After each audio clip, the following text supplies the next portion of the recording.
आइए हज़रात, जब गज़ल की बात चली है तो मैं ये कहना चाहता हूँ कि ये वही गज़ल है जो 19वीं सदी से लेकर आज तक ज़माने के साथ चलती रही है। कभी ये ज़रूर कहा गया कि पूछा जो उनसे चाँद निकलता है किस तरह, जुल्फ़ों को रुख पे डाल के झटका दिया क्यों। लेकिन 20वीं सदी में हम ये कहने लगे कि भूख में जाने मुझको यारो कैसा कैसा लगता है, मुझको तो रोटी का टुकड़ा चंदा जैसा लगता है। हम वहाँ तक पहुँच गए जहाँ ये कहने लगे कि देख खूने दिल से गुलकारी का मौसम आ गया, चल गज़ल तेरी ख़रीदारी का मौसम आ गया। लेकिन शायर बड़ा हसास होता है, हर दौर में हौसले से काम लेता है और ये कहता है कि ऐ अब्र हमें तू बार बार सैलाब की धमकी देता है, हम तो दरिया की छाती पर तरबूज की खेती करते हैं। आइए दोस्तों, एक ऐसे ही शायर से मैं गुजारिश करने जा रहा हूँ, आपका ये गोपालगंज, और उस शायर से मैं गुजारिश कर रहा हूँ जिसे मैं रुबाइयात के हवाले से पेश करूं, गज़ल के हवाले से पेश करूं या फिर मज़ाहिया शायरी के हवाले से पेश करूं। जनाब मिराजुद्दीन तिश्ना, एक बड़ा ही खूबसूरत नाम जो आपके इस दयार से निकलकर आज हिंदुस्तान के बड़े बड़े मुशायरों में तशरीफ़ ले जाते हैं और अपना कलाम पेश करते हैं। जनाब मिराजुद्दीन तिश्ना, माइक पर। मैं बहुत कम वक्त दूंगा, देहात में पढ़ता हूँ, इसलिए आप लोग मुझको झेल जाएंगे, कोई बात नहीं है। मैं एक छोटी बहर में 2-4 अशार पहले पेश कर रहा हूँ। शेर देखिए कि इश्क मुझको जकड़ के बैठ गया, इश्क मुझको जकड़ के बैठ गया, मैं भी दिल को पकड़ के बैठ गया।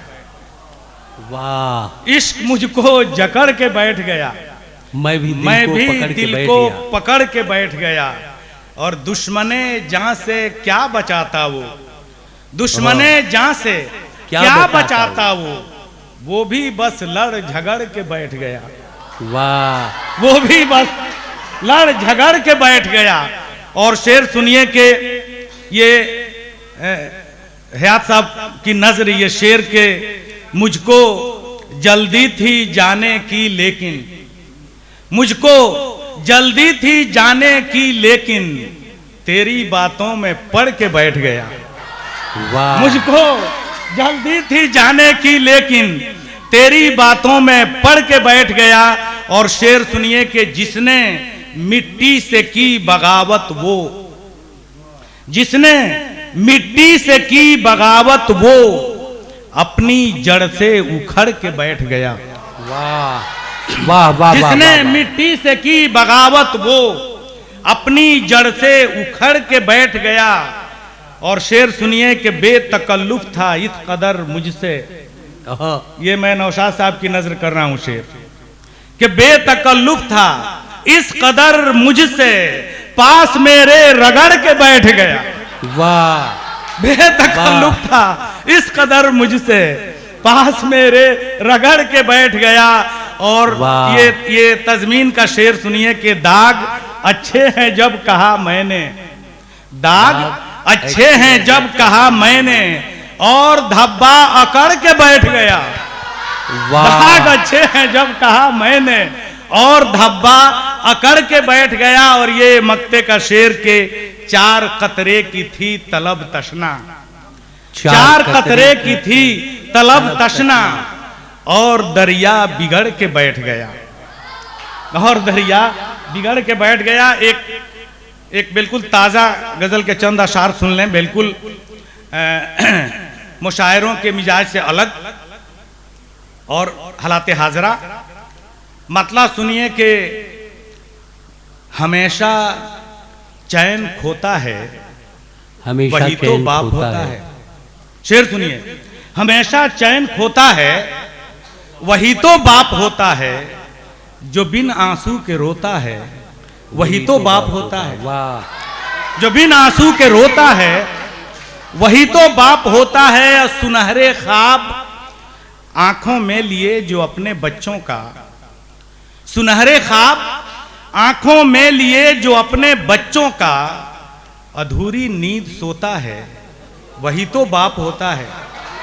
अधूरी नींद सोता है वही तो बाप होता है। और ये भी एक दर्द देखिए कि किसी बंजर जमी से भी कोई पौधा निकल आए, किसी बंजर जमी से भी कोई पौधा निकल आए, पसीने रोज बोता है वही तो बाप होता है।